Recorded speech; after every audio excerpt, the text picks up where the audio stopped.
Hi guys, how are you all? So today's video is about campus placements. So guys, campus placements is just round the corner and I am here today to discuss with you all that how should you actually approach the campus interviews, how should you actually prepare for the campus interviews, what all are a part of these campus interviews. Okay, so everything about campus that you should be knowing before going to appear for any of the campus interviews. Okay, that is something that I will be discussing in this video. So guys, it is a request that you should watch this video till the end because it is definitely going to help you. Okay, so guys, let's begin. So basically there are three different segments of a campus. Okay, of course, first is your written test. So there are some companies, around 10 to 20% of the companies that go for or that opt for written test. Okay, then there are around 80% or more than 80% of the companies who opt for group discussion. Okay, then the third part, that is the most important part, is 100% of the companies go for personal interviews. Okay, but of course, something to keep in mind, written test and group discussion is the step one. Okay, some companies have both written test and group discussion, some companies have either of the two. Okay, so that is of course your step one. Once you clear your written test or your group discussion, then only you will be able to reach the step three.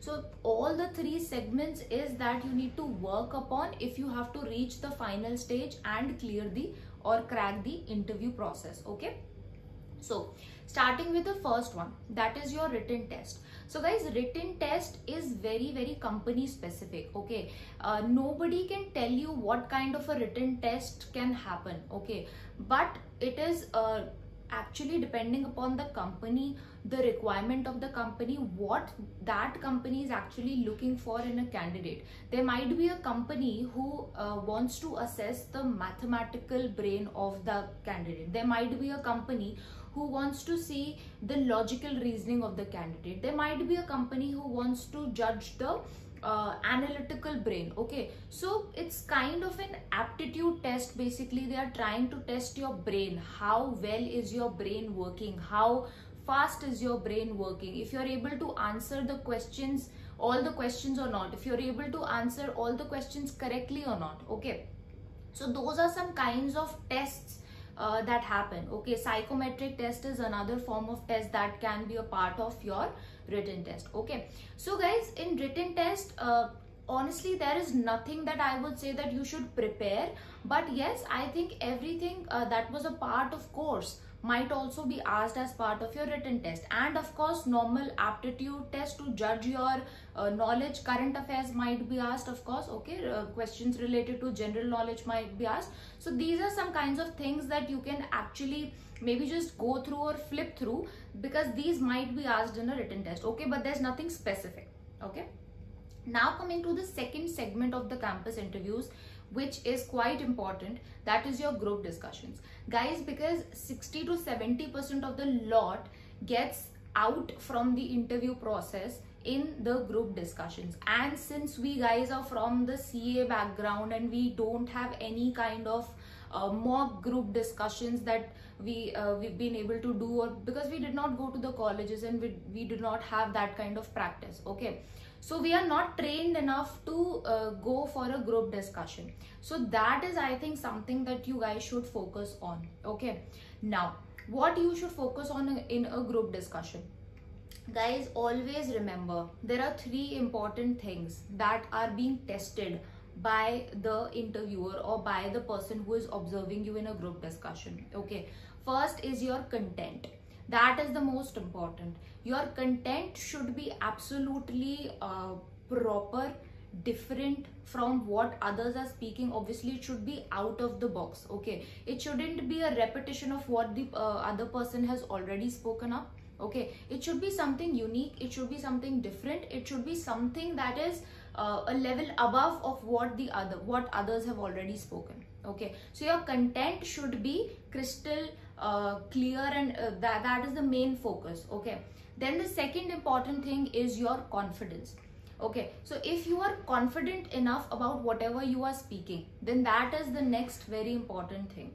And the third and the most important thing is the communication. How well you are able to communicate whatever you are speaking. So anything that is in your mind, you are able to communicate it well to the person in front of you. Okay, then apart from that, obviously it is important that you should look into the eyes of the audience. Okay, your personality should be obviously very well dressed and proper in your smiling, and so that is also important. Okay, now while preparing for group discussion, I would say there are some topics, the topics which are currently hyped topics in the market, I would say, or current affairs, I would say. Okay, or the most talked about topics are the ones which are being asked in a group discussion. Now, for example, the most hyped topic currently in the market, that is anything and everything about COVID-19 might be asked. Okay, they might ask you questions on what is the impact of COVID-19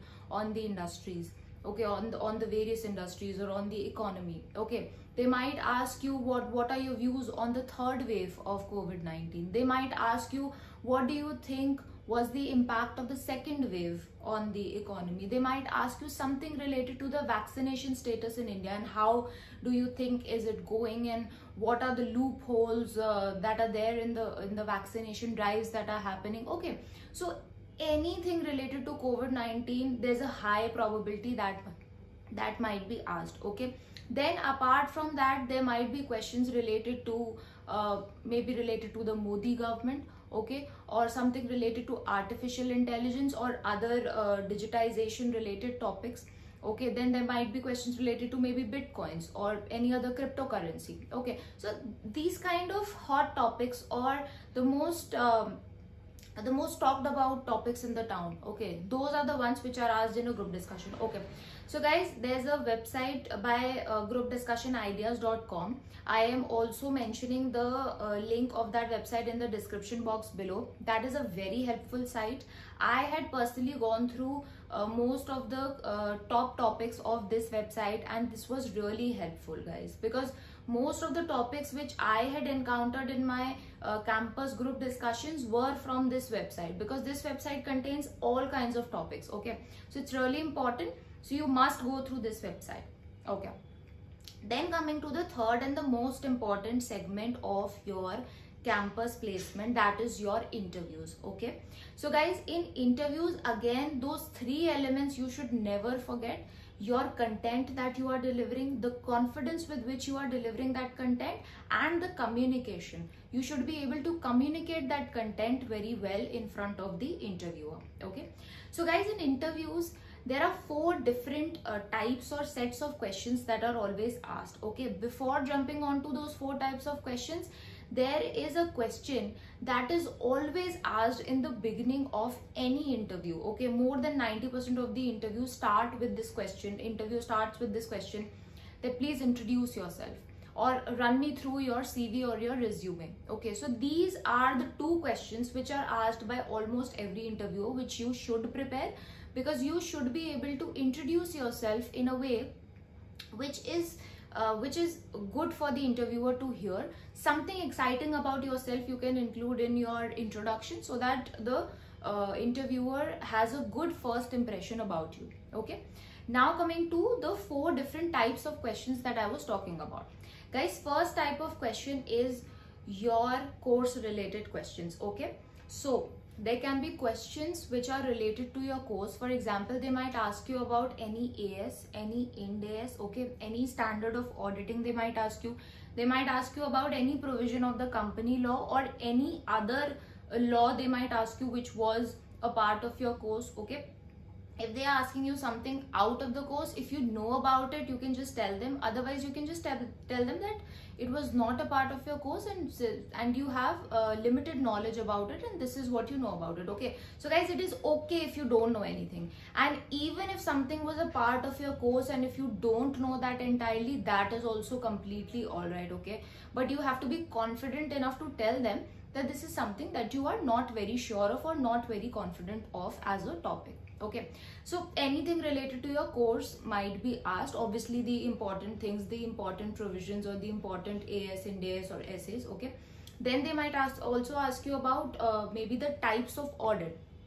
They might ask you about what do you understand by statutory audit or internal audit. Okay, these kind of questions may also come up.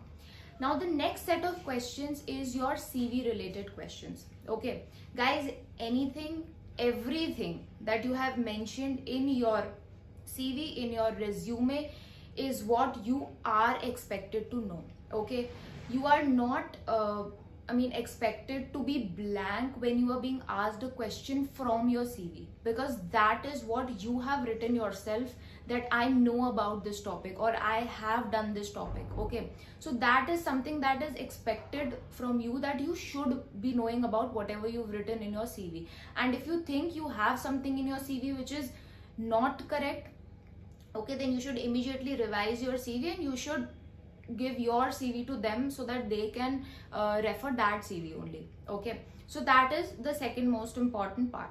Now the third most important part is the generic kind of questions. Okay, now once the interviewer has completed the technical type of questions, that is the course or the CV related questions, now the interviewer will come to the generic questions.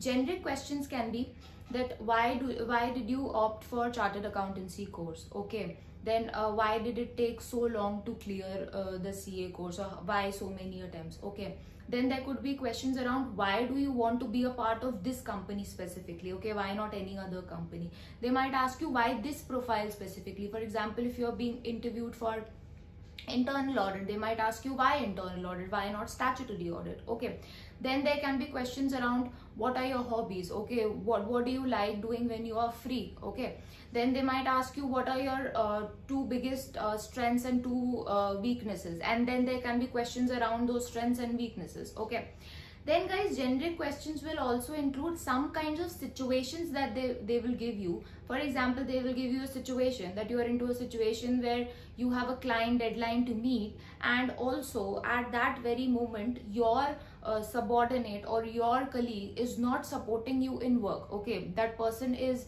misbehaving with you, or that person is being negligent towards work. Then how are you going to tackle that situation? Okay, so these kind of basically case study based questions might also come up. Okay, then guys, the fourth and the last set of questions would be the HR related questions.